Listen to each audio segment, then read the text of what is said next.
Coming up on this episode of Together for Good, I want to talk with you about reclaiming wonder. What a fun word. Here we go. Welcome to the Together for Good podcast, a podcast created by Bethany Lutheran Church in Cherry Hills Village, Colorado, and hosted by me, Pastor Nate Preisinger. On Together for Good, our goal is to provide practical, engaging content that supports you without expectations. Whether you're feeling disconnected from traditional religion or simply exploring what faith means in your life, we're here to walk alongside you.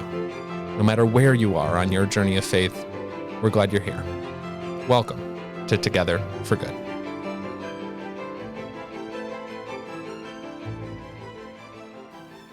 Yes, reclaiming wonder. Wonder is such a fun idea. And in my mind, the way that I think about that word is that this is where our imagination and what's real overlap. Because when I think about wonder, I cannot help but start by thinking about magic tricks. I love magic tricks. I'm starting to realize that makes me very strange. I thought everyone loved magic tricks, but the other day I was watching a magic trick on YouTube, and my son says to me, like, why do you watch so many of these? I'm like, oh, not everyone is as compelled by this idea as I am. That's okay. I'm still going to love magic tricks. Anyways, but in a magic trick, you have all of a sudden something incredible happen that you didn't think was possible. Oh my gosh, how did my card jump out of the deck just like that? In a bigger sense, wonder is also kind of those moments of awe. You're standing on top of a mountain and the panoramic view of the entire countryside is before you. And it just feels like a vision and an image that you can't believe exists. And yet it's right in front of you. The real and the imaginative overlap. And in our world today, I think what we're really losing sight of a sense of wonder, partially because technology has just become so advanced that these items that we hold in our pockets, these technologies that we have are capable of doing things that we never thought possible, but now seem so ordinary. I mean, just think if you could time travel, if you had someone time travel from the early 1900s, so like 100 years ago, imagine how floored they would be by the technologies of our day.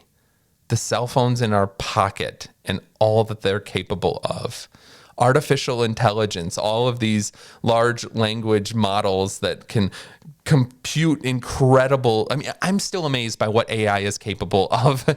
I can't even imagine how much it would blow someone's mind from 100 years ago who's never even seen or heard of a computer. And so this sense of wonder is starting to just dissipate in a lot of ways. And yet wonder, I believe, is so core to our experience of faith. Because in faith, we're always talking about the divine, about this idea of there being a God who created the entire universe and yet in the same moment knows our name and our individual experience. That alone should be a source of wonder each and every day. The creator of the entire universe knows my name, cares about me and what's going on. People get so excited about celebrities, like, oh, what celebrities have you met? Yeah, I met so-and-so. And that's an exciting experience for us. But these celebrities haven't done anything, honestly, that miraculous or incredible. They've been in a movie, they've made a lot of money. And they don't care at all about you. After you've met them and they've moved on, they will not remember your name or anything about you. And so how much more amazing is it that the creator of the entire universe, all that ever was, all that is, and all that will be, knows your name, cares for you, loves you, wants you to flourish and grow. We don't stop and think often enough about the wonder of this, or for that matter, the wonder of the stories of our faith. The entire Bible is this collection of sacred stories. And I've talked about that before here on the podcast, just how powerful it is to recognize that these stories have been handed down and carefully protected in order for the next generation to find meaning and purpose and hope in their lives. And we have all these stories that have come to be in a variety of different ways. And yet I think their purpose is to connect us with this sense of wonder and this awe about the God and the character of God, what God is like, and what that means for our individual experience of reality today. Here at Bethany Lutheran Church, where I'm a pastor, we use a Sunday school curriculum called Godly Play. We do it on Wednesday nights because that's when our Sunday school is, Wednesday school. Our youth programming, that's the word I'm looking for. And Godly Play is this beautifully written curriculum that tries to tell the stories to children, the Bible stories to children, in an interactive way, but specifically with attention to wonder. And so children will sit together in a room, and you'll have these storytellers who are trained in how to tell the stories, and they'll have very specific scripts for how the story is to be told that really tries to speak to the hearts of children. And they'll use different props as a way to try and engage the children in the story. And then after the story's been told, the storyteller will always offer a wonder or two about the story. I wonder how the Samaritan felt when he took in that man on the side of the road.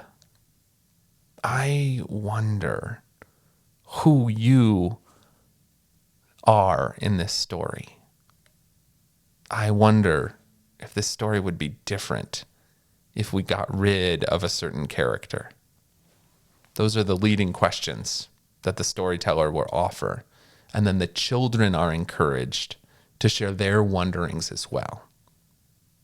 And in my experience, this is the most powerful, magical moment of the entire Godly Play curriculum, because children still understand how to wonder. And so they come up with the most amazing questions and insights. And that's also the beauty of this whole program and curriculum. The whole idea behind Godly Play is that we're not trying to just tell our children the answers and force them into a box. We're trying to affirm their inherent spirituality, because children are closer to God. That's like it's often said, during that first half of life, they have recently come from their creator. And so their imagination and their sense of wonder and the mystical in the world is so much stronger than a middle-aged guy like me who's been on earth for a long time. And so the whole program is designed to affirm this inherent spirituality in children, to not try to quickly force them into a way of believing, but to affirm the fact that they have something to teach us, that their view of this world, their sense of wonder, really does connect us to an aspect of the divine that so often we've been missing in our churches and in our world. And so connecting with wonder, allowing ourselves and our imagination to overlap with the real, how could that not more fully connect us with this God who knows our name? Because it often feels hard to believe in God, I'm sure, for a lot of people. There's so many questions, and there's so much that science is teaching us, and there's so much in the Bible that seems like it contradicts itself or just doesn't add up to our logical human brains. But that's not always the point of spirituality and a life of faith. A life of faith needs to be about wonder. It needs to understand how my real experience of this world, my life itself, also has a sacred, spiritual, mystical component that's much more imaginative. The real and the imaginative overlap, and that's what a life of faith is all about. And so it means that a life of faith needs to be so connected with wonder. And so this is an encouragement for you this week to connect with that sense of wonder. One of the ways we do this in my family is we try and ask our kids on a regular basis, my wife and I, when did your heart feel full today? When did your heart feel full? Because there are these strange moments that don't really seem to easily fit with like, hey, what did you do today? Do you have any homework? What did you eat after school? Why are you so angry? Those are other questions that we ask our kids. But the question about when your heart feels full is something where we're inviting them to connect with their emotions. And again, to connect with their inherent spirituality, We tell them when your heart feels full, that's an experience of God. Whenever you find yourself in that moment where your heart is welling up, where you're having that deep emotional connection, that's a moment where God is breaking into your life. And we really try to affirm for them that those are important moments to pay attention to. We don't want them to just grow up to be these cynical, logical robots who are not much different than a large language learning model, an AI system. We want them to grow up to be able to experience the fullness of this human existence that includes the spiritual part of themselves, the emotional part of themselves, yes, and the logical and physical parts of themselves too. All of it is a gift of God. All of it is meant to be experienced and brought in. But so additionally, though, by asking this question about when did your heart feel full, we're encouraging an aspect of wonder there in that moment too, because we're inviting them to kind of step out of just the reporting on the day and again, to connect with their emotions. And I think too, if we're really honest, our emotions are these strange parts of ourselves where the real and the imaginative kind of overlap. Because emotions are really hard to put your finger on a lot of the time, and yet they're undeniably real. There's something always more going on inside us, it feels. And that piece, I think, is core to a spirituality. There's something more going on because there's a God who exists on a plane of reality that I can't ever comprehend or fully understand, and yet I somehow glimpse it or experience it in little moments throughout my entire life. It all leads me to believe that, there's something more to this entire human existence than just what I can experience on a day-to-day moment. And so connecting with wonder connects us with God. And it invites us to recognize that God is real, even though we still have questions about that. And even though it doesn't always seem to add up and compute, but just like other aspects of our life that we can't understand, that seem to be beyond belief, and yet we're experiencing them right in front of us. Maybe God's like that in some ways. Maybe there is something more to our experience of reality that we can only glimpse and never fully grasp. But isn't that a really hopeful view of the world as well? That there's always more to the story. And so if you were interested in a way to kind of connect with this sense of wonder, a spiritual practice that I'd really recommend is called Lectio Divina. This can kind of start to connect you with that godly play aspect of things. Lectio Divina is a Latin phrase that simply means sacred reading. And the whole idea behind it is that you take a small passage of scripture, just a paragraph or so, doesn't have to be overly long, certainly not a full chapter, but you read it. And on your first read through, you just try and pay attention to a word or a phrase that jumps out. And you don't have to justify it. Just jot it down in a notebook. That's what I usually do. All right, what word or phrase just seems to stick with me here at the end? Okay, write it down. Read it a second time, the same passage. And on the second time through, pay attention to how you feel. Now connecting with our emotions. We've already talked about why that's important. So then you just get to the end. It's like, okay, reading this story, I feel confused. I feel hopeful. I feel wonder. And then the third time through, you read it a third time, and now you simply ask yourself, what is God trying to say to me through these words? And I promise you, this practice will connect you with the sense of wonder. I was a religion major in college, and so I had to read the Bible. The Bible was a textbook in multiple classes for me. And that was hard because then I was just approaching the Bible in this strictly academic sense. But as I've said before, the Bible is this beautiful collection of meditation literature that can speak to us in new and different ways every single time we read it. And so by reading it in this Lectio Divina style of ways, that's when I started doing this, was in college. It reconnected me with the deeply spiritual nature of Scripture. And now, here's the thing. Both are very important. I don't think that we should only be reading Scripture in this like deeply spiritual way that can move us all the way into the therapeutic deism, topic for another podcast. But there is something really valuable sometimes, slowing down and letting these words wash over you, letting God speak through it, and noticing and connecting that with your initial observation, right? That first word or phrase you picked out, connecting that with your deep emotions, how you feel when you hear these words. And yeah, just prayerfully asking God, what are you trying to tell me through this?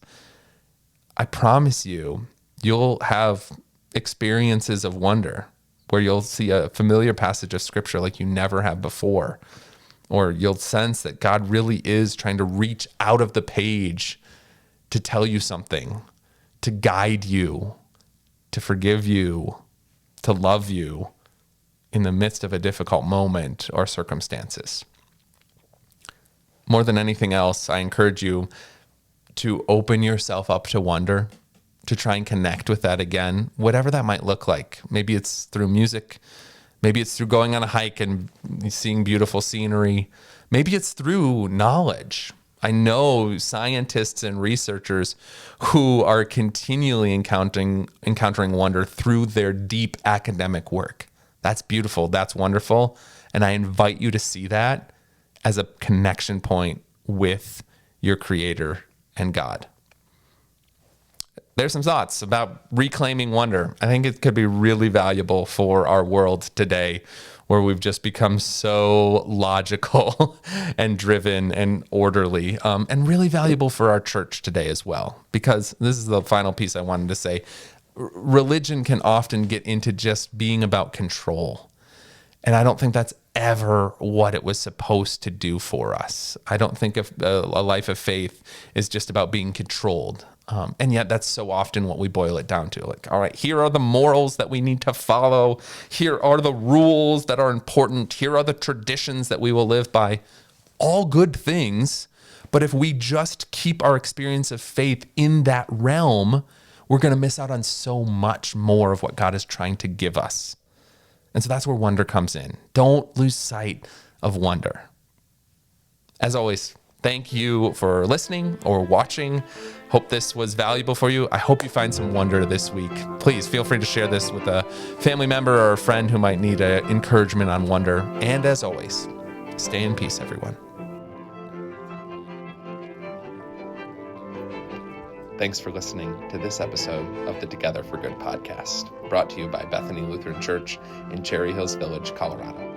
To learn more about Bethany and for more great resources for your journey of faith, visit our website, bethany-denver.org.